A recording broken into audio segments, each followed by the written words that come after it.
Hello everyone, welcome to my channel Psychologist Priya Bhargav. Today we are going to start Unit 2 Training and Development. Unit 2 is from Block 2 MPCE 032, that is MAPC second year students who have opted for Organizational Psychology. This video is for you guys. We are going to complete this unit in two parts. Part 1 will include the pink highlighted portion and part 2 will include green highlighted portion. So the link related to these videos you will get them in the description section, so kindly check the description section. So आज का जो topic है उसमें हम training and development के बारे में बात करेंगे, उसकी नीड क्यों है, उसकी एडवांटेजेस एंड बाकी फैक्टर्स, एंड ये भी पढ़ेंगे कौन कौन सी टेक्निक्स और मेथड्स है जो हम ट्रेनिंग एंड डेवलपमेंट में यूज करते हैं. ये आज का टॉपिक में आएगा. सो आपको मालूम है human resource and man power की बात करते हैं जब हम ऑर्गेनाइजेशन के बारे में बात करते हैं. सो बहुत सारी चीज़ें ऑर्गेनाइजेशन के लिए ज़रूरी होती है, जैसे कि नॉलेज होना एम्प्लॉयज़ में, उनमें स्किल्स होना, क्रिएटिव एबिलिटीज़ होना, टैलेंट होना, एप्टीट्यूड होना.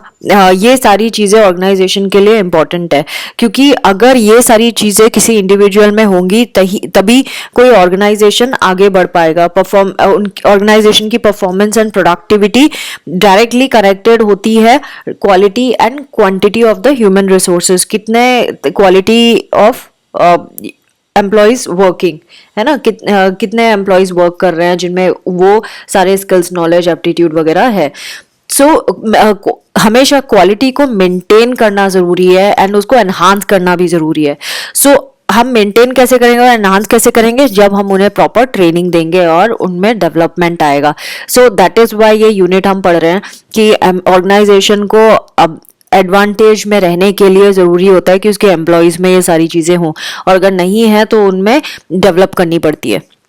सो पहला जो टॉपिक है वो है meaning of training and development. Training और डेवलपमेंट दोनों अलग अलग चीज़ें होती है. सो इन्होंने अलग अलग पैराग्राफ में वो चीज़ दी है और कई बार रिपीट की है, इसलिए मैं शॉर्ट में ही बताऊंगी. हम पहले ट्रेनिंग की बात कर लेते हैं, उसके बाद हम डेवलपमेंट की बात करेंगे. जो ट्रेनिंग एक लर्निंग प्रोसेस होता है जहाँ पे हमें नॉलेज हम एक्वायर करते हैं, हमें नॉलेज मिलती है और हमारी स्किल्स जो हैं और शार्पन होती है, हमारे कंसेप्ट्स क्लियर होते हैं, हमें जो भी हमारा एटीट्यूड है उसमें चेंज आना शुरू हो जाता है, हमें रूल्स के बारे में पता चलता है, हमारा बिहेवियर किस तरह से हमारी परफॉर्मेंस को एनहांस कर सकता है वो हमें पता चलता है. तो ऐसे ही सेम चीज़ होती है जब एम्प्लॉयज़ को हम ट्रेनिंग देते हैं, उनमें भी ये सारी चीज़ें देखने के लिए मिलती है. उनकी नॉलेज बढ़ती है, स्किल्स बढ़ती है, उनका कंसेप्ट क्लियर होता है, जो रूल्स के बारे में जानते हैं, अपने एटीट्यूड को चेंज करना सीखते हैं, उनका बिहेवियर चेंज होता है और हैंस उनकी परफॉर्मेंस भी होती है चेंज. अगेन ट्रेनिंग जो होती है ये शॉर्ट टर्म की होती है. अगर हम सोचे कि ट्रेनिंग कैसे, तो और उसमें जो भी लर्निंग प्रोसेस है ना वो एक सीक्वेंस होता है प्रोग्राम का.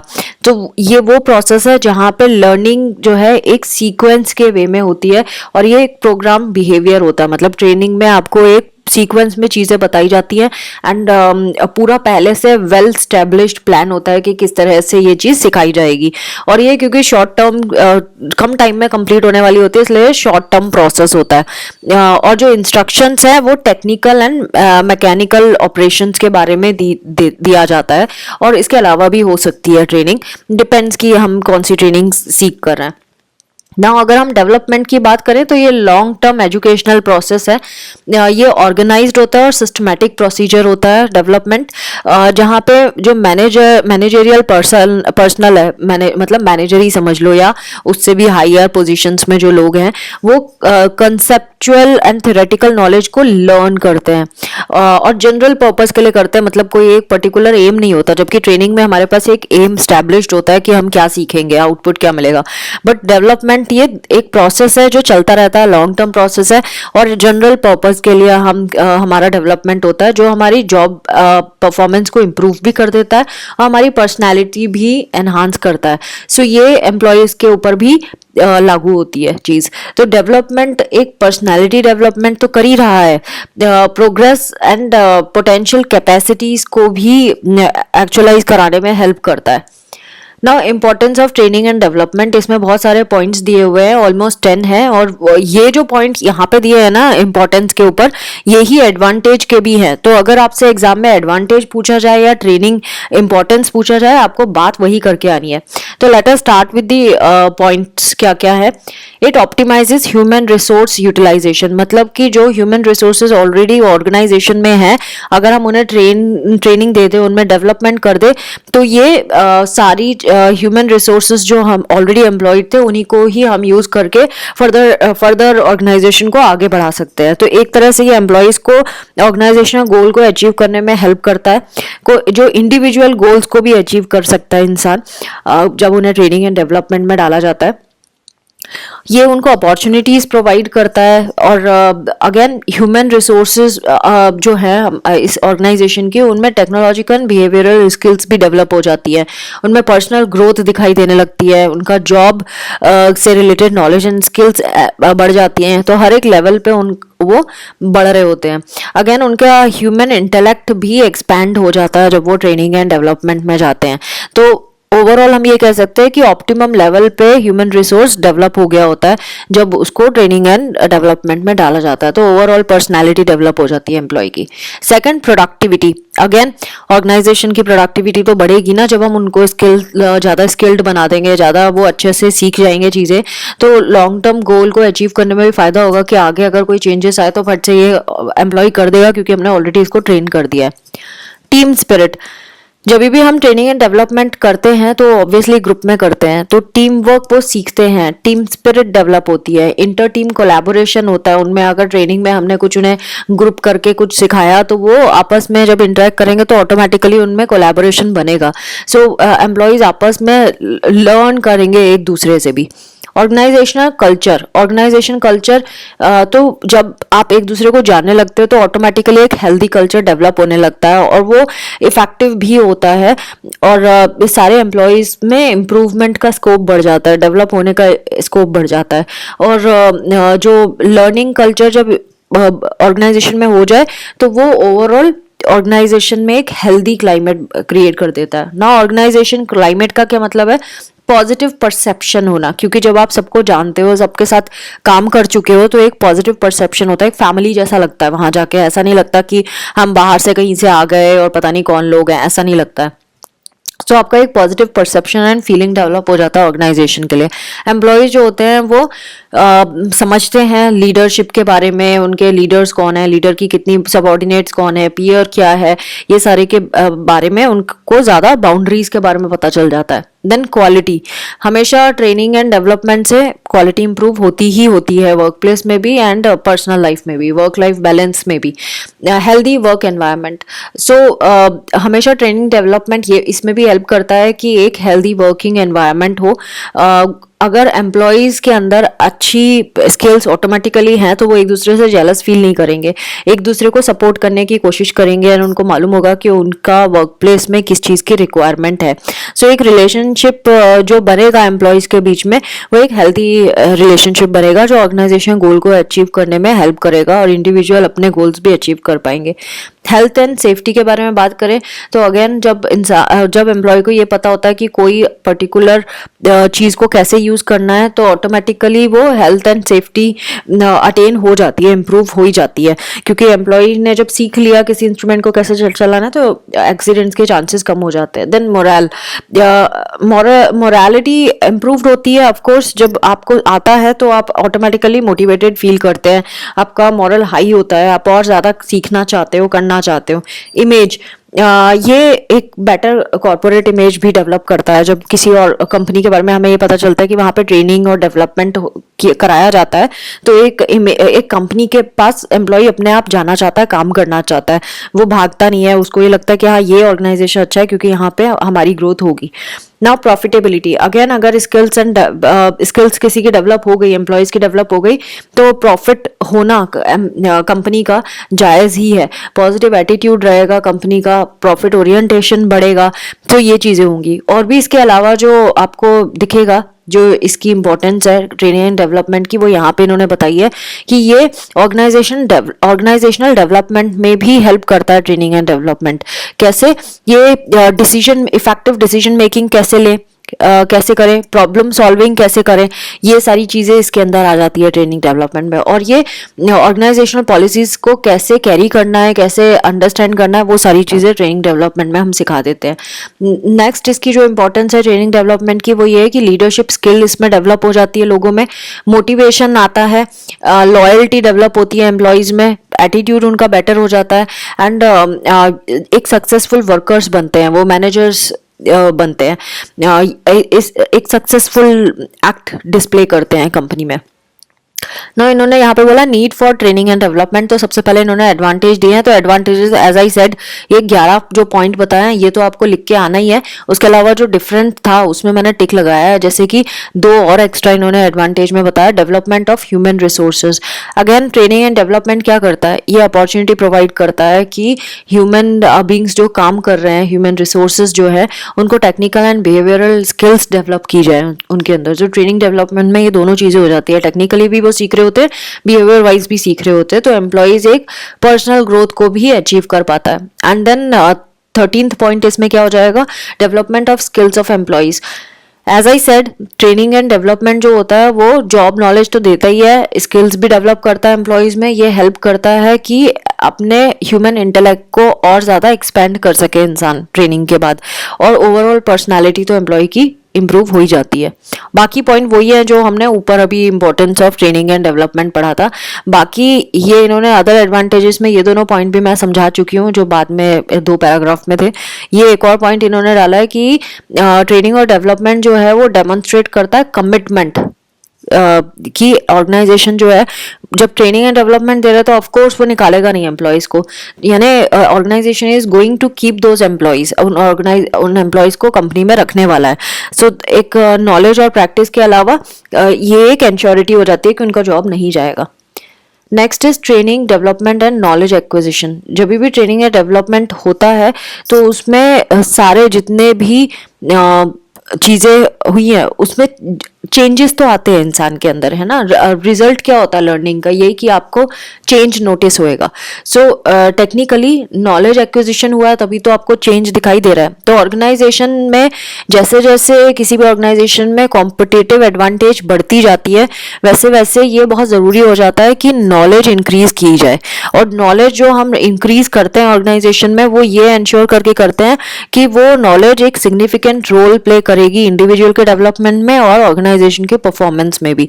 तो हर एक स्ट्रेटेजिक प्रोसीजर में ये इंश्योर किया जाता है कि जब भी हम ट्रेनिंग एंड डेवलपमेंट प्रोग्राम चला रहे हैं तो एम्प्लॉय में क्रिएटिविटी आएगी, उसमें इन्वेंटिवनेस डेवलप होगा, उसका ऑर्गेनाइजेशनल नॉलेज शार्प हो जाएगी और वो ऑर्गेनाइजेशन में एक अलग से ही रोल प्ले करेगा। तो एजुकेशन जो है ये हमारी ड्यूटी है। अगर आप ये सोचते हैं कि भाई हमने पढ़ाई कर ली, स्कूल कंप्लीट हो गया, कॉलेज कंप्लीट हो गया, अब हमें नहीं पढ़ना, हम सिर्फ काम करेंगे, तो आप पीछे रह जाओगे। इवन ऑर्गेनाइजेशन भी पीछे रह जाएगा अगर आप नहीं सीखोगे।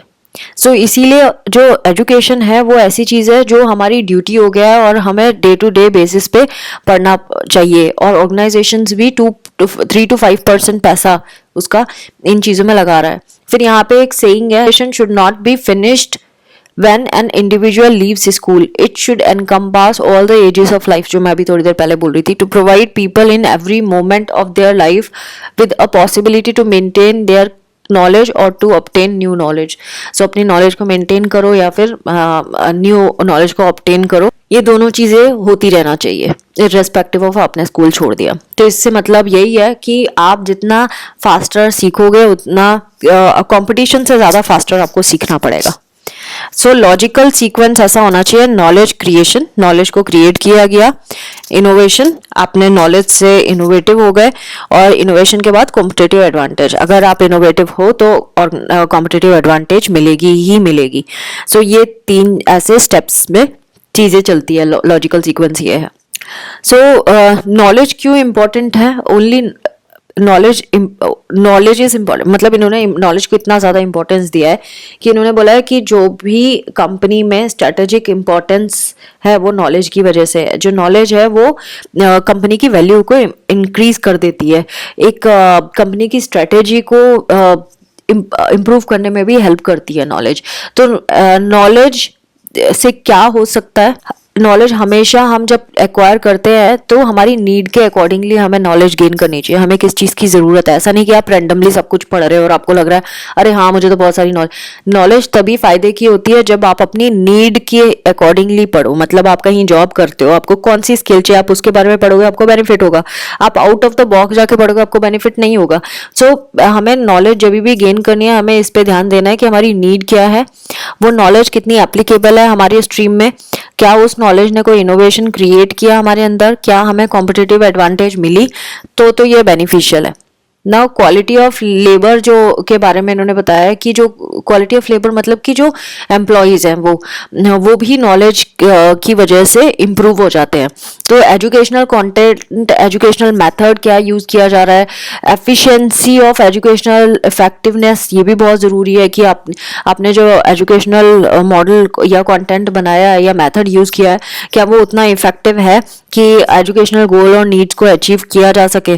सो नॉलेज हमेशा इम्पॉर्टेंट होती है एक स्ट्रेटजी को रियलाइज करने के लिए ऑर्गेनाइजेशन की, या आप ये कह सकते हो कि ऑर्गेनाइजेशन को सर्वाइव करने के लिए नॉलेज बहुत इंपॉर्टेंट होती है। जो एम्प्लॉयज़ होते हैं उनको नॉलेज होनी ही चाहिए, और जो नॉलेज है वो बहुत सारे प्रॉब्लम भी सॉल्व कर पाती है।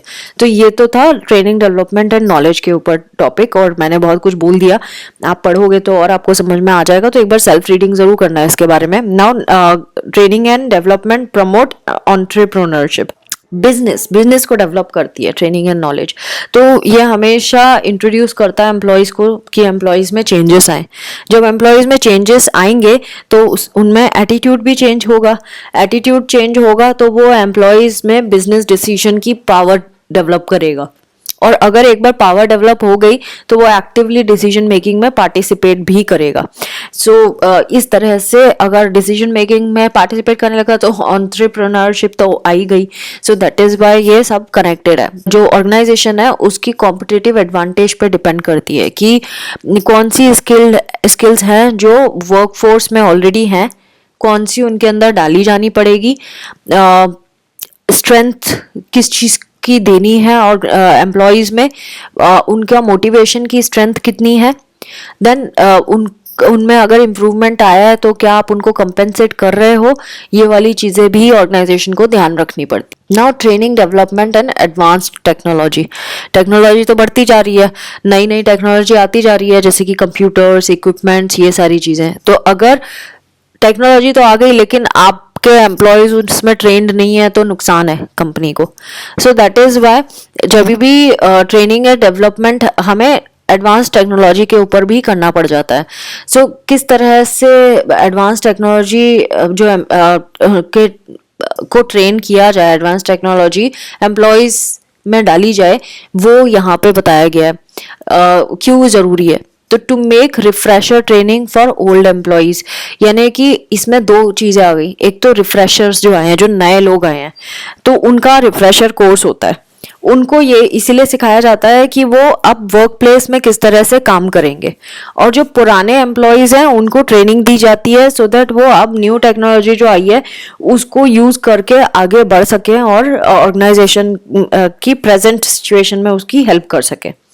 सेकंड जो एडवांस टेक्नोलॉजी सीखने के लिए करना होता है ऑर्गेनाइजेशन में, वो क्या है, to make the employees work in an effective way. जब टेक्नोलॉजी आ गई ऑर्गेनाइजेशन में, सो अब वो बेनिफिट कैसे कर रहा है, बेसिकली ये यही बता रहा है कि न्यू टेक्नोलॉजी के साथ हमें करना क्या क्या है। तो पहले तो हमने ट्रेनिंग दे दी, सेकंड हमने क्या किया, उससे हमें क्या फ़ायदा होगा कि एम्प्लॉयज़ जो हैं वो इफेक्टिवली वर्क कर पाएंगे, उनमें स्किल डेवलप हो जाएगी, न्यू टेक्नोलॉजी को कैसे यूज़ करना है, तो काम भी फास्ट होगा।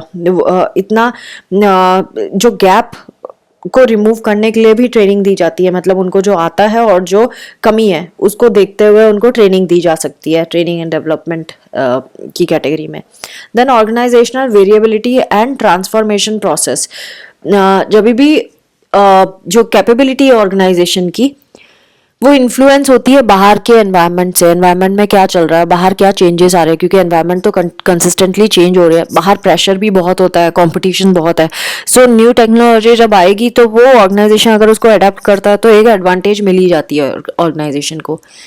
To increase productivity and quality, अगर न्यू टेक्नोलॉजी है तो ऑब्वियसली प्रोडक्टिविटी अच्छी होगी, क्वालिटी इंप्रूव होगी, क्योंकि ज़्यादा अपडेटेड एम्प्लॉयज़ वर्क कर रहे होंगे, अब ज़्यादा स्किलफुल एम्प्लॉयज़ वर्क कर रहे होंगे। To improve health and safety, जब भी एम्प्लॉयज़ को पता होता है ट्रेनिंग के बाद कि किसी भी न्यू टेक्नोलॉजी को कैसे यूज़ करना है, एक्सीडेंट्स ऑटोमेटिकली कम हो जाते हैं। एक्सीडेंट्स तभी होते हैं आउट ऑफ अनअवेयरनेस और केयरलेसनेस।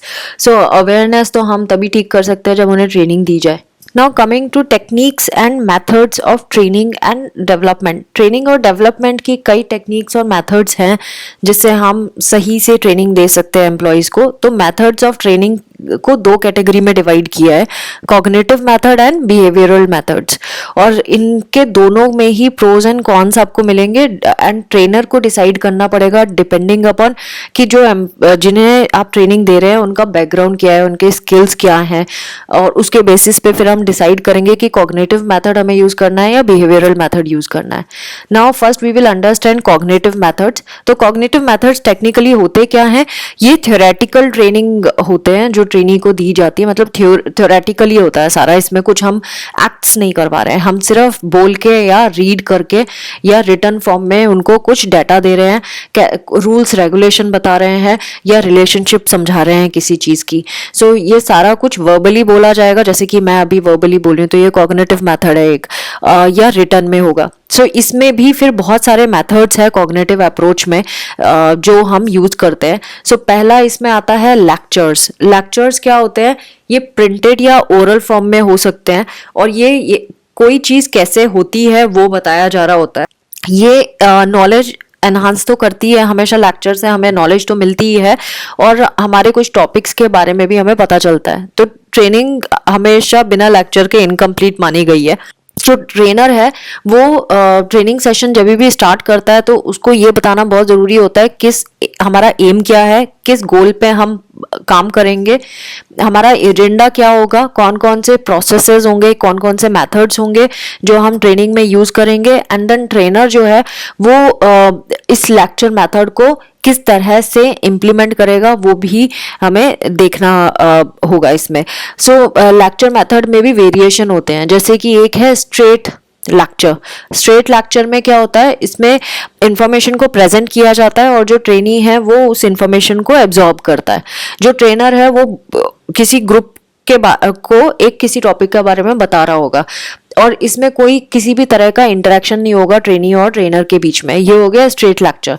तो लेक्चर प्रिंटेड टेक्स्ट के फॉर्म में भी दिया जा सकता है, जैसे कि बुक्स नोट्स यहाँ से लेके दिया जा सकता है।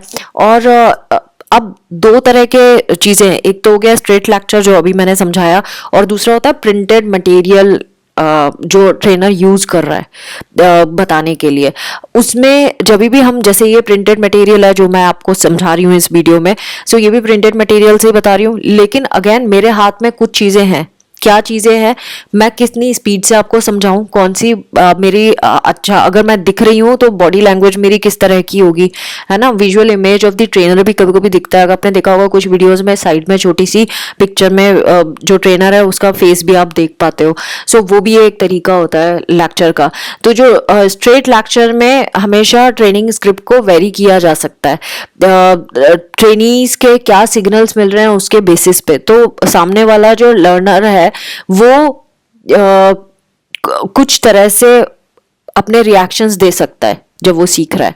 तो गुड लेक्चर में हमेशा आप देखोगे कि टॉपिक तो इंट्रोडक्शन होगा ही, साथ में लेक्चर का कोई पर्पस होता है कि हम वो क्यों सुन रहे हैं, उसका क्या रीज़न है कि हम वो लेक्चर सुन रहे हैं। देन उसमें फिर ऑर्डर भी होगा कि किस ऑर्डर में कौन सी चीज़ बताई जाएगी टॉपिक के अकॉर्डिंगली, सो दैट पूरा टॉपिक कवर हो सके। नेक्स्ट आता है डेमोन्स्ट्रेशन। डेमोन्स्ट्रेशन जो होता है ये विजुअल डिस्प्ले होता है किसी भी वर्क का या कैसे किसी चीज़ को करना है। सो जो ट्रेनर है वो ट्रेनीज को शो करता है कैसे कोई चीज़ परफॉर्म की जा रही है, कैसे वो टास्क किया जाना चाहिए। तो डेमोन्स्ट्रेशन में लेक्चर मेथड तो आता ही है, साथ में एक्ट भी आता है। सो इफेक्टिव डेमोन्स्ट्रेशन की अगर हम बात करें तो उसमें जो ट्रेनर होता है वो लेसन को पहले प्रिपेयर करता है, पूरा प्लान तैयार करता है कि वो किस तरह से डेमोन्स्ट्रेट करके बताएगा। जो एक टास्क है उसको स्मॉल मॉड्यूल्स में ब्रेक कर देता है और हर एक पार्ट को फिर इस तरह से ब्रेक करता है कि वो इजीली समझा जा सके। एंड देन उन मॉड्यूल्स को एक सीक्वेंस में अरेंज करता है एंड पूरे सब चीज़ को एक्सप्लेन करता है। किस तरह से करना है। और जो ट्रेनर है, जब भी हम डेमोन्स्ट्रेट करते हैं तो ट्रेनर को इन चीज़ों का ध्यान रखना पड़ता है। क्या चीज़ों का? जो टास्क है वो कैसे किया जाता है, और जब वो कर रहे होंगे तो किस तरह से उस टास्क को करना सही रहेगा वो भी डिस्क्राइब करता है। एंड ये अटेंशन उसकी फोकस होती है कहाँ पे, कि उस टास्क के क्रिटिकल एस्पेक्ट्स कौन से हैं, मतलब कहाँ पे ज़्यादा गलतियाँ होती हैं, किन पे ज़्यादा ध्यान देना ज़रूरी है, ये भी डेमोन्स्ट्रेशन में आता है। देन ट्रेनी को ये भी बताते हैं डेमोन्स्ट्रेशन में कि वो कैसे इस काम को करेंगे। जब तक वो समझेंगे नहीं ढंग से तो करेंगे नहीं, है ना। सो उनको समझाना भी ज़रूरी होता है, वो ढंग से समझ गए हैं उस चीज़ को या नहीं। देन ये भी एक्सप्लेन करते हैं कि ये क्यों करना ज़रूरी है, वो उस टास्क को इसी तरह से करना क्यों ज़रूरी है, ये भी डेमोन्स्ट्रेशन में बताया जाता है। देन अगर आप सोचें कि lecture method and demonstration method में डिफरेंस क्या है, तो सबसे पहली चीज़ होती है ट्रेनी की इन्वॉल्वमेंट। किस लेवल पे वो इन्वॉल्व है इन दोनों में, वो मैटर करता है। जैसे कि लेक्चर मेथड में आप देखेंगे कि जितना ज़्यादा ट्रेनी इन्वॉल्व होगा उसमें, उतना ही ज़्यादा उसकी लर्निंग होगी। नाउ फाइनेंशियल कॉस्ट के बारे में बात कर ले, डेमोन्स्ट्रेशन मेथड में कितना पैसा लग जाता है। सो कॉस्ट कहाँ कहाँ आता है? एक तो जो प्रोग्राम फैसिलिटी की जाएगी, प्रोग्राम को उसकी फैसिलिटीज जो तैयार करनी पड़ेगी प्रोग्राम को कंडक्ट करने के लिए, उसमें लगेगा। देन मटेरियल्स जो फैसिलिटेट करने में लगेंगे उसमें लगेगा। देन फूड, ट्रैवल और लॉजिंग, ट्रेनी और ट्रेनर दोनों के में पैसा लगेगा। एंड देन टाइम स्पेंट जो होगा ट्रेनिंग के दौरान उसमें पैसा लगेगा। एंड देन कंटेंट क्रिएट करने में, मटेरियल अरेंज करने में पैसा लगेगा। एंड देन ऑर्गेनाइजेशन से रिलेटेड जो भी ट्रेनिंग है उसमें भी पैसा लगेगा। सो जब पूरा डेमोन्स्ट्रेशन कंप्लीट हो जाता है तो ट्रेनर जो है एक फीडबैक प्रोवाइड करता है, पॉजिटिव और नेगेटिव, अबाउट कि ट्रेनीज को क्या कितना उसको ट्रेनीज को अपॉर्चुनिटी दी जाएगी टास्क को करने की। एंड डिस्क्राइब करेंगे कि कैसे उसने काम किया है, तो उसका पॉजिटिव और नेगेटिव सारा चीज़ बताया जाएगा उसमें। नाउ डिस्कशन में क्या होता है, जो लेक्चरर है वो लर्नर्स को किसी कॉन्टेक्स्ट में समझाता है, चीज़ों को इलेबोरेट करके बताता है, उनको एक्सप्लेन करता है चीज़ें, और इस इंटरेक्शन भी करता है ट्रेनीज के साथ। सो ट्रेनर एंड ट्रेनी के बीच में इंटरेक्शन भी इफेक्टिव होना चाहिए, और ये पावरफुल मेथड है लेक्चर मेथड के कंपैरिजन में। तो डिस्कशन मेथड में हम देखेंगे कि एक प्रॉपर सीक्वेंस फॉलो होता है। सबसे पहले लेक्चर होता है, उसके बाद उसका डिस्कशन होता है, एंड देन क्वेश्चनिंग होती है। सो ये एक हायर लेवल की लर्निंग हो जाती है, इसमें प्रॉब्लम सॉल्विंग भी है, देन लर्निंग का प्रिंसिपल भी फॉलो हो रहा है। सो ये two way flow of communication माना जाएगा डिस्कशन, जिसमें जो नॉलेज है वो लेक्चर के थ्रू कम्युनिकेट तो हो गई ट्रेनी तक, उसके बाद उसको और अच्छे से समझने के लिए ट्रेनी कैसे रिएक्ट करेगा, वर्बली और नॉन वर्बली फीडबैक देगा। वर्बली मतलब कि बोल के पूछेगा या बताएगा, और नॉन वर्बली मतलब बॉडीली मूवमेंट से बताएगा, सर हिलाना, आईज का मूवमेंट करना, ऐसे बताएगा। सो ये हेल्प करता है ट्रेनीज को कि वो अपने वर्क प्लेस में जो सीखा है उसको इम्प्लीमेंट कर सके, अगर उसने अच्छे से सीखा है तो। अगर उस कोई लर्निंग सही से नहीं है तो वो इंफॉर्मेशन को ट्रेनर फिर से एक दूसरे तरीके से समझाने की कोशिश करेगा। इसमें जो क्वेश्चनिंग पार्ट होता है उसमें ट्रेनी या ट्रेनर एक दूसरे से क्वेश्चन कर सकते हैं। ये टू वे मेथड है, बोथ वेज हो सकता है। अगर ट्रेनी इनसे पूछेगा, यानी कि ट्रेनी अपने जो भी उसने उस कंटेंट से सीखा है अपनी क्लैरिटी होगी उसको ज़्यादा। जब ट्रेनर पूछेगा तो वो उनकी थिंकिंग को स्टिमुलेट करेगा, मतलब वो एक्टिवली और सोच पाएंगे उसी टॉपिक के बारे में। तो जब आस्किंग एंड रिस्पॉन्डिंग होता है क्वेश्चंस का, तो ये ट्रेनीज के लिए बेनिफिशियल होता है, क्योंकि उनकी अंडरस्टैंडिंग तो बढ़ती है, साथ में उनका फोकस भी बढ़ता है कंटेंट को लेकर। जब डिस्कशन होता है, इंटरेक्शन होता है, तो ट्रेनीज जो होते हैं वो एक्टिवली एंगेज होते हैं उसमें, वो एक्टिवली उसमें पार्टिसिपेट कर रहे होते हैं। तो जो भी मटेरियल उन्होंने सीखा है उसको वो और अच्छे से ग्रास्प कर पाते हैं, उनका रिकॉल इम्प्रूव हो जाता है। Now next is computer based training, जिसको सीबीटी भी कहते हैं। ये एक सस्ती ट्रेनिंग है, मतलब ज़्यादा पैसा नहीं खर्च करना पड़ता ऑर्गेनाइजेशन को, क्योंकि कंप्यूटर पे हो रही है। सो नॉलेज तो बढ़ानी ज़रूरी है, टेक्नोलॉजी बढ़ती जा रही है, चेंज होती जा रही है, कंपनीज में इतना सारा वर्ल्ड वाइड चीज़ें चेंज हो रही है। सो ऑर्गेनाइजेशन भी सोचता है कि कम पैसों में ज़्यादा अच्छे से काम करा ले, तो ये एक टेक्निक उसी पे बेस्ड है। इसके बेनिफिट्स क्या है हम वो देख लेते हैं। कंप्यूटर बेस्ड ट्रेनिंग, आपको पता तो चल गई, कंप्यूटर पे बैठ के आपको कोई ट्रेनिंग पूरा डाटा होगा, उसको पढ़ना होगा और करना होगा। बट इसके बेनिफिट्स क्या है? इसका बेनिफिट है नंबर 1, ये इंस्ट्रक्शनल कंसिस्टेंसी रहेगी, मतलब ये वेरी नहीं करेगी, मतलब जैसी क्वालिटी है वैसा ही सबको सेम क्वालिटी मिलेगी। Then trainee learning time reduce हो जाएगा, मतलब कई ट्रेनीज जल्दी सीख जाते हैं, कई स्लो सीखते हैं। तो जब एक पर्सन से आप ले रहे होते हो, किसी ट्रेनर से ट्रेनिंग ले रहे होते हो, तो उसमें ड्रॉबैक यही होता है कि ट्रेनर को दूसरों के पेस से चलना पड़ता है। तो कोई अगर फास्ट लर्नर है वो तो ठीक है, बैठ गया, उसका टाइम वेस्ट हो रहा है क्योंकि उसको एक्स्ट्रा बैठना पड़ रहा है, बिकॉज दूसरा बंदा स्लो लर्नर है। तो ये टाइम रिड्यूस कर देता है डिपेंडिंग अपॉन कौन कितना फास्ट लर्न कर पाता है। And then increases access to training, हर कोई उस ट्रेनिंग को ले सकता है। ऐसा नहीं है कि कोई नहीं ट्रेवल करके आ पाया तो उसकी ट्रेनिंग मिस हो गई, कोई भी कहीं पे भी बैठ के ले सकता है। प्रिवेसी होती है, कौन ले रहा है हमें नहीं मालूम, क्यों ले रहा है, कितना ले रहा है हमें नहीं मालूम। सो वो एक प्रिवेसी को मेंटेन करता है। देन इंडिविजुअल पेस से लर्निंग होती है, जैसे मैं बताया कुछ स्लो लर्नर होते हैं, कुछ फास्ट लर्नर होते हैं। देन जो ट्रेनी होते हैं वो उस लर्निंग को मास्टर कर सकते हैं, कई बार सीख सकते हैं, रिपीट कर सकते हैं उस ट्रेनिंग को। एंड कॉस्ट ऑफ ट्रेनिंग तो रिड्यूस हो ही जाती है automatically. Next method is intelligent tutorial system. Intelligent tutorial system artificial intelligence का यूज करता है, जो असिस्ट करता है ट्रेनिंग में और पार्टिसिपेंट्स की ट्यूटरिंग में असिस्ट करने का काम करता है। ये पता ही है आर्टिफिशियल इंटेलिजेंस का ज़माना है और कितनी सारी चीज़ें इस पे बेस्ड है। तो ये भी इंटेलिजेंट ट्यूटोरियल सिस्टम भी उसका एक पार्ट है, जहाँ पे ट्रेनी जो होता है वो रेस्पॉन्ड करता है सिस्टम को, जो भी उसने लर्न किया है। तो इंटेलिजेंट ट्यूटोरियल सिस्टम के फीचर्स क्या क्या है वो यहाँ पे इन्होंने बताए हुए हैं। क्या फीचर्स है? नंबर 1, अप्रोप्रिएट लेवल सिलेक्ट किया जा सकता है, पार्टिसिपेंट अपना लेवल ढूंढ सकता है। लेवल 1 आता है तो लेवल 2 पे जाएगा सीधे, लेवल 2 भी आता है तो लेवल 3 पे जाएगा, ऐसे लेवल सिलेक्ट कर सकता है। ट्रेनीज, ये जो सिस्टम है ये ट्रेनीज को गाइड भी करता है depending upon what they know and what they don't know. And then text based system है, सो आराम से आप टेक्सटिंग से काम कर सकते हो। ये ट्रेनिंग प्रोग्राम ये इवैल्यूएट भी करता है हर एक ट्रेनिंग प्रोग्राम को, कौन कितना कैसा है। एंड इसकी जो मेथोडोलॉजी है टीचिंग की, वो इम्प्रूव हो जाती है, इम्प्रूव कर सकता है ट्रेनिंग के अंदर। जो भी मैथोडोलॉजी ट्रेनी यूज़ करता है वो सिखाई जा सकती है ट्रेनी को, बेस्ड ऑन कि ट्रेनी ने उसको क्या इन्फॉर्मेशन दी है उसके हिसाब से वो मैथोडोलॉजी अपनी चेंज करता रहेगा और बताता रहेगा कि तुम ऐसे करो ऐसे करो। एंड देन इंटरैक्टिव सिस्टम है और ट्रेनिंग का लेवल ऑफ अंडरस्टैंडिंग भी ये पता लगा सकता है। नाउ इसके 5 कंपोनेंट्स होते हैं। कौन कौन से कंपोनेंट होते हैं वो यहाँ पे इन्होंने बताया।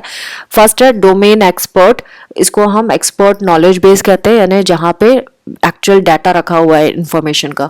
Then trainee model, trainee model क्या होता है? यहाँ पे इंफॉर्मेशन स्टोर होती है कि ट्रेनी कैसा परफॉर्म कर रहा है ट्रेनिंग प्रोग्राम में। थर्ड होता है सिनेरियो जनरेटर, ये वो सिनेरियो जनरेट करता है जहाँ पे वो ट्रेनी सीखेगा। And then training session manager, जो ये इंटरप्रेट करेगा कि ट्रेनी का रेस्पॉन्स क्या है और जो रेस्पॉन्स है ट्यूटरिंग के थ्रू वो कंटेंट और इंफॉर्मेशन की मोर कंटेंट और इन्फॉर्मेशन कितना कैसा है वो सारी चीज़ें, तो ये सब कुछ मैनेज करेगा। ट्रेनी का रेस्पॉन्सेस को भी मैनेज करेगा, ट्यूटर के साथ भी रेस्पॉन्ड कर सकता है, कंटेंट के साथ भी, किस तरह की इन्फॉर्मेशन से आप पढ़ना चाहते हो वैसा। एंड देन यूजर इंटरफेस होता है, जो ट्रेनी है वो कम्युनिकेट कर सकता है इंटेलिजेंट ट्यूटोरियल सिस्टम के साथ। नाउ प्रोग्राम्ड इंस्ट्रक्शंस, जिसे पीआई के नाम से भी जानते हैं, ये भी कंप्यूटर बेस्ड ट्रेनिंग ही होता है, जिसमें ग्राफिक्स, मल्टीमीडिया, टेक्स्ट, ये सारी चीज़ें एक दूसरे से कनेक्ट करके एक पूरी मेमोरी में स्टोर कर दिया जाता है। तो इस प्रोसीजर में ये बड़ा इजी है और ये बहुत सारे बच्चे से लर्न भी करते होंगे। ऑनलाइन प्रोग्राम्स जनरली इसी तरह से बेस्ड होते हैं, जिसमें ये जो पूरा पार्टिसिपेंट होता है ये पूरे प्रोसीजर जो है ये गाइड करता है पार्टिसिपेंट को, स्ट्रेटेजिकली इंफॉर्मेशन देता जाता है जो फैसिलिटेट करता है effective learning and efficient learning. इसमें पार्टिसिपेंट कंटेंट को पढ़ेगा और इंफॉर्मेशन गेन करेगा, उससे क्वेश्चन पूछे जाएंगे, उसके वो आंसर देगा, आंसर सही देगा तो नेक्स्ट लेवल पे जाएगा, रॉन्ग देगा तो उसको वापस प्रीवियस लेवल पे भेज दिया जाएगा। तो ट्रेनी किस तरह का आंसर दे रहा है उसके बेसिस पे next level next branch activate होती जाएगी, और अगर गलत देता है तो वापस बैक टू पवेलियन, मतलब दोबारा वो स्टेप को रिफ्रेश करके लर्न करना पड़ेगा। सो इसमें क्या हो रहा है, इंडिविजुअल अपनी स्पीड से लर्न कर पा रहा है, अपनी कैपेसिटी से लर्न कर पा रहा है, रेस्पॉन्ड बेटर तरीके से कर पा रहा है, और जो जल्दी कर पाता है वो जल्दी आगे बढ़ जाता है। तो जो इंस्ट्रक्शंस है वो प्रिंटेड फॉर्म में भी आती हैं, इस प्रोग्राम की टेप के फॉर्म में आती है, इंटरेक्टिव वीडियो और दूसरे फॉर्मेट्स में भी आती है। जो ट्रेनी है जो भी इंफॉर्मेशन रिसीव करेगा वो सही अमाउंट में रिसीव करेगा, मतलब जो सबको मिल रही है वो उसको भी मिलेगी, एंड इंफॉर्मेशन को वो रिटेन भी कर पाएगा। जो फीचर्स इसके बताए गए हैं वो क्या क्या है, फीचर्स ऑफ प्रोग्राम्ड इंस्ट्रक्शंस, ये इमीडिएट फीडबैक देता है ट्रेनी का कि वो किस तरह से रेस्पॉन्स कर रहा है, उसके बेसिस पे वो फीडबैक दे देगा। वो कंटेंट को फ्रीक्वेंटली रिव्यू करता है ये वाला प्रोग्राम, एंड देन छोटे छोटे लर्निंग स्टेप में हो रहा है तो एरर्स कम होते हैं ट्रेनी के, वो जल्दी बहुत बड़े बड़े एरर्स नहीं करता, नंबर ऑफ एरर्स कम करता है, एंड देन ट्रेनी को ये अलाउ करता है कि वो अपनी स्पीड से इसको कर सके, अपनी कैपेबिलिटी के हिसाब से कर सके, एंड ट्रेनी को फिर फ्रीक्वेंट उसके रेस्पॉन्सेज भी मिलते जाते हैं, तो उसको ये पता चलता है कि कितना वो सीख पा रहा है। सो एक्टिव रेस्पॉन्सेस इसमें चाहिए होते हैं। नाउ वर्चुअल रियलिटी, ये 7th मेथड है कॉग्निटिव मेथड्स में, और ये आखिरी है कॉग्निटिव का। हाउएवर इन्होंने 8th पार्ट डाला है, वो फीचर्स ऑफ वर्चुअल रियलिटी को 8th डाल दिया। जिसने भी प्रिंटिंग की है या टाइपिंग की होगी उसमें प्रूफ रीडिंग में प्रॉब्लम है, तो 7 ही है इसके, वो ध्यान रखिएगा। सो वर्चुअल रियलिटी क्या होती है, वर्चुअल रियलिटी होती है कि जो पार्टिसिपेंट है उसे 3D एनवायरनमेंट में डाल दिया जाता है, तो 3 डायमेंशनल एनवायरनमेंट में उसको स्टिमुलेट किया जाता है सिचुएशंस में, और ऐसी सिचुएशंस में उस पर्सन को डाल दिया जाता है जो उसको रियलिस्टिक लगने लगती है, ऐसा लगता है कि सच में उसके साथ हो रही है, और उन इवेंट्स में वो कैसे उन इवेंट्स को वो एक्सपीरियंस कर रहा है और कैसे रिएक्ट कर रहा है वो देखा जाता है। तो पार्टिसिपेंट जब इंटरेक्ट करता है 3D इमेजेस के साथ तो वो उसको एक ट्रेनिंग मिलती है, उसको पता चलता है कि कहाँ वो गलतियां कर रहा है, उसको क्लैरिटी होती है अपने बिहेवियर के बारे में। तो यहाँ पे ट्रेनी को इंप्रेशन ऐसे ही लगता है कि वो सही में फिजिकल इन्वॉल्वमेंट हो रहा है किसी चीज के साथ। सो ट्रेनी को इसमें कुछ इंस्ट्रूमेंट्स पहनने पड़ते हैं, जैसे कि हेडसेट, ग्लव्स, ट्रेडमिल, ये वाली चीजें यूज करनी पड़ जाती हैं। सो वो क्या क्या है उनके बारे में भी हम समझेंगे। तो वर्चुअल रियलिटी जो है वो ट्रेनी को एक अंडरस्टैंडिंग प्रोवाइड करता है कि अगर तुम ऐसा एक्शन करोगे तो उसके कॉन्सिक्वेंसेस क्या होंगे, वर्क एनवायरनमेंट में किस तरह से उसको रेस्पॉन्ड करना है डिफरेंट सिचुएशन में, वो सीख पाता है। तो हेडफोन जो होता है वो उसे ऑडियो विजुअल इंफॉर्मेशन देता है, ग्लव्स जो है वो टैक्टाइल इंफॉर्मेशन देते हैं, ट्रेडमिल्स जो होती हैं वो सेंस ऑफ मूवमेंट देती हैं, जो सेंसरी डिवाइसेस होती हैं वो वर्चुअल वर्क प्लेस का एनवायरनमेंट क्रिएट कर देती है, जहाँ से जो भी वो रेस्पॉन्ड करेगा वो वहाँ से जाके कंप्यूटर तक इंफॉर्मेशन पहुँच जाएंगी कि वो कैसे रेस्पॉन्ड कर रहा है पर्टिकुलर सिचुएशन को। तो ये जो वर्चुअल रियलिटी सिस्टम होता है ये एनवायरनमेंट को चेंज भी करता जाता है साथ के साथ, और हम डिफरेंट सिचुएशंस एक साथ में कर सकते हैं, चेक कर सकते हैं कि हर एक सिचुएशन में ट्रेनिंग किस तरह से बिहेव करेगा और क्या कर रहा है। नाउ फीचर्स क्या है वर्चुअल रियलिटी के। वर्चुअल रियलिटी सिस्टम जो है, एक तो ये अगर सही से समझा नहीं गया, टेक्निकल इन्फॉर्मेशन नहीं हुई तो ये बहुत गलतियां इसमें होती है, मतलब ठीक से आपको आउटपुट नहीं मिलेगा। देन ये एक्सपेंसिव है, इसमें सारे इंस्ट्रूमेंट्स महंगे होते हैं, इसके टाइम कंज्यूम होता है इसमें क्योंकि आपको अलग अलग सिचुएशंस में डाला जाएगा, एंड बट ये फ्लैक्सीबल होता है क्योंकि इसमें डिफरेंट सिचुएशंस डाली जा रही हैं, हम रेस्पॉन्स कैप्चर किया जा रहा है, तो बहुत तरह तरह से हम चेक कर सकते हैं। एंड देन इसमें 2-3 चीज़ें अच्छी भी हैं, जैसे कि ट्रैवलिंग का कोई पैसा नहीं लग रहा, रुकने का पैसा नहीं लग रहा, खाने का पैसा नहीं लग रहा, एंड देन एक्सीलेंट इंफ्रास्ट्रक्चर की इसमें रिक्वायरमेंट होती है। Now coming to behavioural methods, अभी तक हम कॉग्निटिव मेथड्स पढ़ रहे थे, अब हम बिहेवियरल मेथड्स पढ़ेंगे। बिहेवियरल मेथड्स में ये प्रैक्टिकल ट्रेनिंग होती है ट्रेनीज की, इसमें रियल फैशन में बिहेवियर को नोटिस किया जाता है और ये स्किल डेवलपमेंट के लिए यूज होते हैं ये वाले मेथड्स। सो बेसिकली अब आप पढ़ नहीं रहे हो, अब आप कर रहे हो। सो जो मेथड्स इसमें आ रहे हैं, पहला है गेम्स एंड सिमुलेशन। ये तो बच्चे भी खेलते हैं, आपने देखा होगा। ये स्ट्रक्चर्ड होते हैं और कभी कभी अनस्ट्रक्चर्ड भी होते हैं और ये एंजॉयमेंट के लिए किए जाते हैं, बट ये ट्रेनिंग पर्पसेस के लिए भी हो सकता है, ये एजुकेशनल टूल की तरह भी यूज किए जा सकते हैं। जब इनको जॉब से रिलेटेड टास्क के लिए डिजाइन किया जाता है तो फिर ये हम कुछ ऐसे इवेंट सिमुलेट किए जाते हैं या रिप्रोड्यूस किए जाते हैं जो वर्क प्लेस में होते हैं एंड ऐसी सर्कमस्टेंसेस क्रिएट की जाती हैं। सो ट्रेनीज ऑटोमेटिकली फिर अंडरस्टैंड करते हैं कि उनका एक्टिविटी कैसी है। नाउ ट्रेनिंग गेम्स जो होते हैं वो स्पिरिटेड एक्टिविटीज होती है या एक्सरसाइजेज होती है जिसमें ट्रेनीज जो होते हैं वो एक दूसरे से compete करते हैं और कुछ रूल्स को फॉलो करते हुए compete करते हैं। और जो सिमुलेशन है, सिमुलेशन क्या है फिर? सिमुलेशन कंप्यूटर वर्जन है रियल लाइफ गेम्स का, मतलब कंप्यूटराइज्ड है वो, लेकिन बिल्कुल रियलिस्टिक होता है वो इमिटेट करता है जो इवेंट्स हो रहे हैं उनको, और उसी को फिर हम उन इवेंट्स में हम हमारे जजमेंट्स किए जाते हैं, हम अपने ओपिनियंस देते हैं रियल लाइफ सिचुएशन समझ के उसको। सो इसमें बहुत सारे न्यूमेरिकल मॉडलिंग यूज़ की जाती है, रोल प्लेइंग यूज़ की जाती है, टेक्नोलॉजी, ऐसी टेक्नोलॉजी यूज़ की जाती है जो सपोर्टेड है इनके लिए, रोल प्लेइंग के लिए, एंड कॉम्बिनेशन भी यूज़ किए जाते हैं। सो बहुत तरह के मेथड्स इसमें यूज़ किए जाते हैं। ट्रेनिंग गेम्स और सिमुलेशन के बारे में बताया कि जो इफेक्टिव टूल्स होते हैं ये ट्रेनिंग के, और इनके की कंपोनेंट्स क्या होते हैं। इसमें चैलेंज दिया जाता है, कुछ रूल्स फॉलो किए जाते हैं और इंटरएक्टिविटी होती है। 3 कंपोनेंट्स जो बहुत एसेंशियल है इसके लिए, जो एक साथ आते हैं इसमें, ये तीनों का एक साथ होना बहुत ज़रूरी है अगर आपको कोई आउटपुट चाहिए इसके। कुछ एग्जाम्पल्स है इस टेक्निक के जो यहाँ पे इन्होंने बताया है, जैसे कि बिजनेस गेम्स हो गए, role plays, basket technique, equipment simulators, case studies, ये सारे कुछ एग्जाम्पल्स हैं इस टेक्निक के। जो ट्रेनीज है जब ये इवेंट को एक्सपीरियंस करता है, उसको प्रोसेस करता है और गेम्स में जब ये देखता है कि इसमें कंट्रोल सेटिंग्स है, तो उनके अंदर नॉलेज स्किल्स डेवलप होने लगते हैं, उनका एटीट्यूड चेंज होने लग जाता है। जब ये देखते हैं कि किस सिचुएशन में कैसा हमें एक्ट करना है, तो उनकी परफॉर्मेंस इंप्रूव होने लग जाती है ट्रेनीज की। सो जब भी वो इस तरह के इवेंट्स को एक्सपीरियंस करते हैं।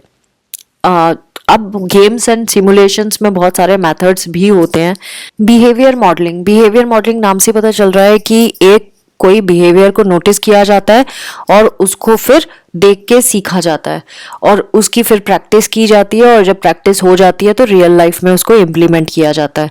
सो ये एक लोग दूसरे के बिहेवियर को ऑब्जर्व करके ऐसा करते हैं। तो प्रोसीजर इसमें जो है, procedure of behaviour modelling technique, उसमें यही चीज़ बताई गई है कि कुछ टाइप के प्रोसेसेस या बिहेवियर्स को वीडियो टेप किया जाता है। वीडियो रिकॉर्डिंग होने के बाद उसको ट्रेनीज वॉच करते हैं उस बिहेवियर को, फिर गेम्स या सिमुलेशन के हेल्प से उनको उसकी प्रैक्टिस कराई जाती है। जो भी उन्होंने वीडियो टेप में देखा होता है उसी बिहेवियर को वो रोल प्ले करते हैं या सिमुलेशन टेक्निक की से करते हैं।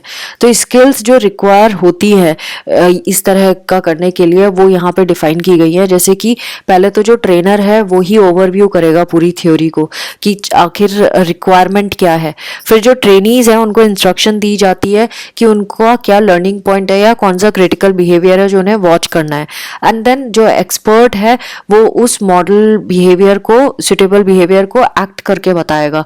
और जब वो कर लेगा एक बार ये एक्सपर्ट, तो फिर ट्रेनीज को एनकरेज किया जाएगा उस सुटेबल बिहेवियर को रोल प्ले किया जाए या तो सिमुलेशन मेथड से किया जाए। एंड देन जब ट्रेनी सीख जाएगा तो वो उसको अपॉर्चुनिटीज दी जाएंगी कि वो उसको एक्ट करे उस बिहेवियर को, एंड उसके लिए उसको रीइंफोर्समेंट मिलेगा। तो वो जो ट्रेनर होता है ये इंश्योर करता है कि जो ट्रेनीज है वो अप्रोप्रिएट बिहेवियर को वर्क प्लेस पे डाल रहे हैं और उसके बदले उन्हें रीइंफोर्समेंट मिल रहा है। तो बिहेवियर मॉडलिंग का जो फोकस होता है वो बिहेवियरल या इंटरपर्सनल स्किल को डेवलप करने के लिए होता है। किन किन एरियाज में हम ये वाली टेक्निक यूज कर सकते हैं? सेल्स ट्रेनिंग में कर सकते हैं, इंटरव्यूई ट्रेनिंग में कर सकते हैं, इंटरव्यूअर ट्रेनिंग में कर सकते हैं, सेफ्टी ट्रेनिंग में, एंड इंटरपर्सनल स्किल्स ट्रेनिंग में भी कर सकते हैं। नाउ बिजनेस गेम्स कैसे डेवलप हुआ है? बेसिकली ये कंप्यूटर बेस्ड सिमुलेशन है, और जैसे जैसे ग्लोबलाइजेशन बढ़ रहा है, टेक्नोलॉजीज बढ़ रही हैं ऑर्गेनाइजेशन में, वैसे ही इस तरह के गेम्स की रिक्वायरमेंट भी बढ़ती जा रही है। तो ये इंटरैक्टिव मल्टीमीडिया, वर्चुअल रियलिटी, ये भी इसी के एक एग्जाम्पल है जो कंप्यूटर बेस्ड सिमुलेशन पे होते हैं। सो बिजनेस गेम्स क्या करते हैं, एक तरह का सिमुलेटर है जहाँ पे कोई भी इंडस्ट्री, कंपनी या कंसल्टेंसी है, वहाँ पे कंपनीज किस तरह से फंक्शन करेंगी उस पे बेस्ड होता है। तो कुछ सेट्स ऑफ रूल्स तय होते हैं, प्रोसीजर्स बताए गए होते हैं, किस तरह का रिलेशनशिप होगा चीज़ों के बीच में वो बताया जाता है, और रिसर्चेस के बेस्ड पे उस पर डाल दिया जाता है। तो बिजनेस गेम्स में जो ट्रेनी होता है उसको कुछ इन्फॉर्मेशन दे दी जाती है और उसको बोला जाता है इस पर्टिकुलर सिचुएशन में तुम क्या डिसीजन लोगे ये बताओ, तो जो भी बेस्ट सूट करता है तुम इसका वो डिसीजन लो। तो वो उस बिजनेस गेम में वो उस पर्टिकुलर सिचुएशन में जो उसके अकॉर्डिंगली बेस्ट होता है वो वैसा डिसीजन ले लेता है, एंड देन उसका क्या आउटकम आएगा वो ये सिमुलेटर है वो उसको बता देगा, यानी बिजनेस गेम उसको बताएगा कि उसके इस डिसीजन से ये इम्पैक्ट हुआ बिजनेस पे। सो उस जो भी फीडबैक आएगा उसके बेसिस पे फिर डिसीजन लेता रहेगा, आगे बढ़ते जाएंगे और ऐसे करके किसी सिचुएशन या सर्कमस्टेंसेस में पहुंचेंगे जिससे बंदे को क्लैरिटी होगी कि किस तरह से वर्क करना होगा, किस तरह से डिसीजंस लेने पड़ेंगे। तो ये प्रोसेस इस तरह से कंटिन्यू होता रहता है जब तक कि एक मीनिंगफुल रिजल्ट ना मिल जाए, या फिर प्री डिफाइंड स्टेट जो होता है ऑर्गेनाइजेशन का वहां ना पहुंच जाए, या कुछ और नंबर ऑफ ट्रायल्स होंगे वो जब तक अटेम्प्ट ना कर ले। सो फोकस बेसिकली यही होता है, जैसे कि सपोज अगर फोकस है, एक एग्जांपल इन्होंने दिया है कि सपोज एक फोकस है कि ऑर्गेनाइजेशन का फाइनेंशियल स्टेट कैसा है उसके ऊपर फोकस है, तो गेम जो है वो एंड हो जाएगा अगर ऑर्गेनाइजेशन एक पर्टिकुलर डिजायर्ड स्टेट पे पहुंच जाता है या प्रॉफिटेबिलिटी लेवल दिखाने लग जाता है। इस बिजनेस गेम के बेनिफिट्स इन्होंने बताया। बेनिफिट्स क्या है? लीडरशिप स्किल डेवलप हो जाती है, देन ये टोटल क्वालिटी इम्प्रूव कर देता है एप्लीकेशन की, एंड देन जो स्किल्स ऐसे डेवलप करता है जो क्वालिटी टूल्स को यूज़ करके किस तरह से क्वालिटी टूल्स को यूज़ करना है उसकी स्किल्स डेवलप कर देता है, मैनेजमेंट स्किल्स को स्ट्रेंथन कर देता है, प्रिंसिपल्स एंड कंसेप्ट्स क्या क्या है उसको डेमोन्स्ट्रेट कर पाता है ये, एंड देन किस तरह से कॉम्प्लेक्स प्रॉब्लम को एक्सप्लोर करना और सॉल्व करना ये भी ये वाला चीज़ बता देता है। तो and then benefits of business game क्या है इन्होंने यहाँ पे ये भी बताया। लीडरशिप स्किल, ये जो ऊपर दिया है ना वही उसी को इन्होंने यहाँ लिस्ट डाउन कर दिया है। Management skills, quality tools, principles and concepts, total quality principles, complex problem को सॉल्व करने में हेल्प करता है। तो बिजनेस गेम्स जो होते हैं वो सिमुलेट करते हैं पूरे ऑर्गेनाइजेशन को और एक अच्छा पर्सपेक्टिव देते हैं कि एक और दूसरे और कौन से ट्रेनिंग मेथड्स है से बेटर पर्सपेक्टिव ये दे देते हैं जो भी हमने मेथड्स पढ़े हैं। एंड जो ट्रेनीज है वो डिसीजन ले पाते हैं, वो देख पाते हैं कि उनके डिसीजन से क्या इम्पैक्ट होगा रियल लाइफ एरियाज में, रियल लाइफ सिचुएशंस में, और उस सेम सिचुएशन से रिलेटेड जो सिचुएशंस है उनमें क्या इम्पैक्ट होगा वो भी ट्रेनीज देख पाते हैं। Case studies generally decision making situation को सिमुलेट करते हैं, यानी कि ट्रेनी को कुछ वर्क प्लेस में रियल लाइफ सिचुएशंस किस तरह की होती है, क्या क्या इश्यूज होते हैं जो मैनेजर्स फेस करते हैं, स्टाफ फेस करता है, या एचआर फेस करता है, या सीईओ को फेस करना पड़ता है, ऐसी सिचुएशंस दी जाती है एम्प्लॉय को, ट्रेनी को, और वो उन सिचुएशन में क्या करेगा, क्या प्रॉब्लम थी और उनके पॉसिबल सॉल्यूशंस क्या है। सो प्रॉब्लम पे ज़्यादा फोकस किया जाता है कि ऐसी ऐसी प्रॉब्लम्स आती है, तो जब वो केस स्टडी पढ़ते हैं तो उनको पता चल जाता है कि क्या क्या दिक्कतें आ सकती है और जो डिसीजन लिया था उसका आउटकम क्या आया। तो एक तरह से केस स्टडीज हम मेडिकल में भी करते हैं, जैसे कि जो हमारे पास क्लाइंट आता है वो अब तक किस इशू से गुजरा है, उसके साथ क्या क्या चीज़ें हुई हैं, ये सारी चीज़ें। तो ऑब्जेक्टिव यही होता है कि ट्रेनी जो है वो इन कॉन्सेप्ट्स को अप्लाई करे, इन आइडियोलॉजीज को फॉलो करे और न्यू तरीके से सोचे कि क्या और किया जा सकता है। सो अप्रोच का मेन एम्फेसिस यही होता है कि प्रॉब्लम सॉल्विंग, सोल्यूशन से ज़्यादा प्रॉब्लम पे फोकस करना। सो प्रोसीजर क्या होगा केस स्टडी का? केस स्टडी हमेशा रिटर्न मटेरियल में होगी जो एक इमेजिनरी ऑर्गेनाइजेशन या रियल ऑर्गेनाइजेशन के ऊपर होगी। इसमें 50 से लेके 200 पेजेस हो सकते हैं डिपेंडिंग अपॉन प्रॉब्लम कितनी बड़ी है। एंड देन जो फोकस होता है केस स्टडी मेथड का वो होता है कि डिसीजन मेकिंग स्किल्स डेवलप करना, knowledge, skill and attitude develop करना, कम्युनिकेशन और इंटरपर्सनल स्किल्स को डेवलप करना, मैनेजमेंट स्किल को डेवलप करना, प्रोसीजरल एंड स्ट्रेटेजिक नॉलेज को डेवलप करना। इन बास्केट टेक्निक, ये वो टेक्निक है जहाँ पे ट्रेनीज को कुछ रिटर्न टेक्स्ट का लॉग पकड़ा दिया जाता है। लॉग मतलब बहुत सारा रिटर्न टेक्स्ट पकड़ा दिया जाता है, जिसमें या वो लॉग में इंफॉर्मेशन भी हो सकती है, रिक्वेस्ट हो सकती है, जैसे कि मेमोज हो गए, मैसेजेस हो गए, रिपोर्ट्स हो गई, बहुत सारी चीज़ें हो सकती हैं। उन सारे रिटर्न टेक्स्ट या जो लॉग उसको मिला हुआ है वो उसको हैंडल करना होगा। और वो जनरली कौन हैंडल करते हैं? मैनेजर हैंडल करते हैं, या फिर इंजीनियर, या फिर ऑफिसर, रिपोर्टिंग ऑफिसर या एडमिनिस्ट्रेटर, कोई तो हैंडल करता ही होगा वो जो भी मैसेजेस या मेमोज आए हुए हैं। अब ये ट्रेनी को दे दिया गया है। अब ट्रेनी से क्या हम एक्सपेक्ट कर रहे हैं? ट्रेनी को वो रोल प्ले करना है और जो भी उस लॉग में लिखा हुआ है उसका रेस्पॉन्स करना है, उसको रेस्पॉन्ड करना है एक पर्टिकुलर टाइम पीरियड के अंदर। लेकिन जो भी वो करेगा उसमें उसकी जिम्मेदारी होगी, उसको रेस्पॉन्सिबिलिटी लेनी पड़ेगी। किस कॉन्टेक्स्ट में वो चीज़ बोली गई है, लॉग में क्या लिखा है, उसके बेसिस पे उसको रेस्पॉन्ड करना पड़ेगा। सारे जो ट्रेनीज होंगे वो उस इन बास्केट में जो भी चीज़ें हैं, उस लॉग मटेरियल में जो भी चीज़ें हैं, चाहे वो मेमो हो गया, चाहे डिफरेंट कैटेगरी की चीज़ें होंगी, उन सबका एक पर्टिकुलर टाइम पे जब काम कर लेगा तो अब वो ट्रेनर के साथ बैठ के डिस्कस करेंगे कि हमें क्या क्या हमने किया, इस प्रॉब्लम के साथ हमने क्या किया। उसके बाद जो ट्रेनर है वो ट्रेनीज को बताएगा कहाँ गलती की है। आफ्टर वो लोग जब ट्रेनी अपने काम को समझा देंगे, जस्टिफिकेशन दे देंगे कि हमने इस काम के लिए हमने ऐसा किया। अब जब ट्रेनर है वो उनको फीडबैक प्रोवाइड करेगा।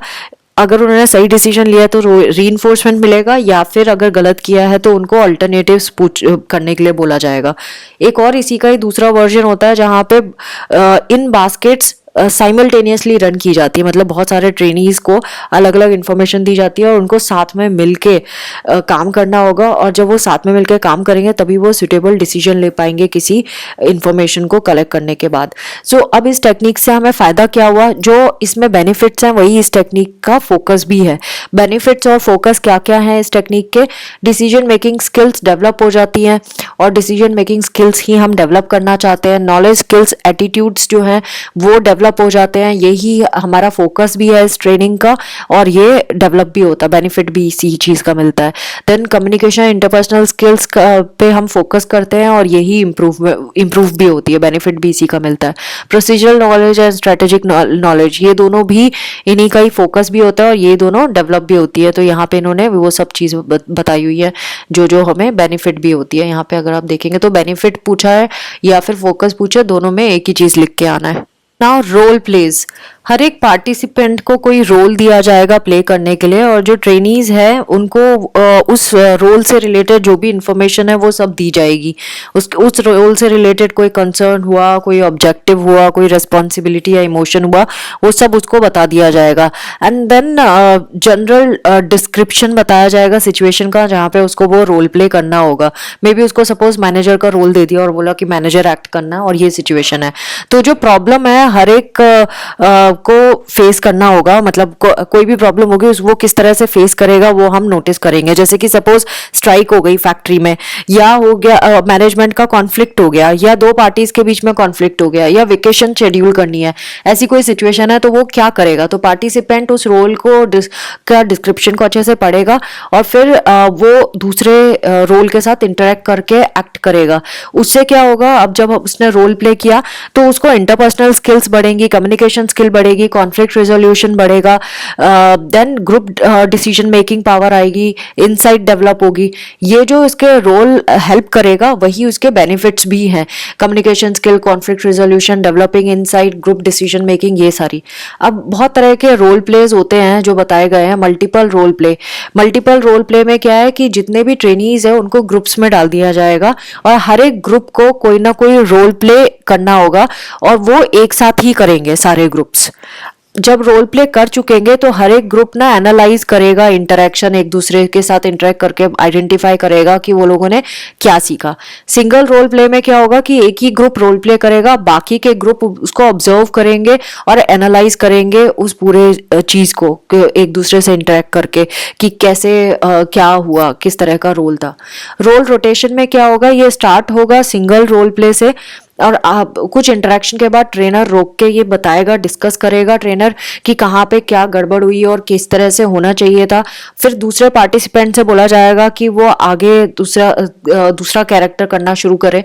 इस तरह से सब लोगों को रोल्स एक्सचेंज होते रहेंगे। तो इस मेथड से इनको डिफरेंट डिफरेंट रोल प्ले की अप्रोचेस पता चलेंगी। कोई उस पर्टिकुलर रोल को किसी और तरह से प्ले करेगा तो कोई किसी और तरह से करेगा। Then spontaneous role play. Spontaneous role play भी एक तरह का रोल प्ले है जहाँ पे एक ट्रेनी प्ले करेगा अपना कोई एक रोल, फिर दूसरा जो ट्रेनी होगा वो दूसरे फर्स्ट पार्टिसिपेंट के साथ इंटरेक्ट करेगा और दूसरा कोई कैरेक्टर प्ले करेगा। तो ये स्पॉन्टेनियस रोल प्ले होगा। इस तरह के different different types of role play होंगे। Management development method, this is the last topic of today's video. ये फ्यूचर ओरिएंटेड मेथड है और ये एजुकेशन से कंसर्न्ड है। तो जितना ज़्यादा बेटर परफॉर्मर होंगे एजुकेट करने के बाद, मैनेजमेंट डेवलपमेंट एक्टिविटीज़ उतने ही ढंग से हम करवा पाएंगे और रीजनिंग प्रोसेसेस भी इंस्टिल करवा पाएंगे। तो जब रीजनिंग स्किल्स डेवलप हो जाएंगी तो मैनेजमेंट अच्छे से कर पाएगा कोई भी एम्प्लॉय। तो मैनेजमेंट डेवलपमेंट मेथड के 2 पार्ट्स होते हैं, on the job training end of the job training. On the job training में हम क्या करते हैं, जो मैनेजर की एबिलिटीज़ हैं वो जॉब करते हुए हम डेवलप करते हैं। तो जो 4 टेक्निक्स इसमें यूज़ हो रही है वो है coaching, mentoring, job rotation, job instruction technique. और ऑफ द जॉब होती है वो एम्प्लॉय ऑफ द जॉब भी कर सकता है, जैसे sensitivity training, transactional analysis, straight lectures and simulation exercises, ये ऑफ द जॉब भी की जा सकती हैं। इन दोनों ही टेक्निक्स के थ्रू हम क्या सिखा रहे हैं, इनको रीजनिंग स्किल्स डेवलप कर रहे हैं इनके अंदर, सो दैट ये मैनेजमेंट अच्छे से कर पाए। और ये तभी होगा जब हम इन्हें एजुकेट कर पाएंगे। सो ये पूरा टॉपिक था मैनेजमेंट डेवलपमेंट मेथड के ऊपर। सो आई होप आपको ये वीडियो समझ आएगा। Thanks for watching and do not forget to subscribe, like and share this video with rest of the students. Take care. Bye bye.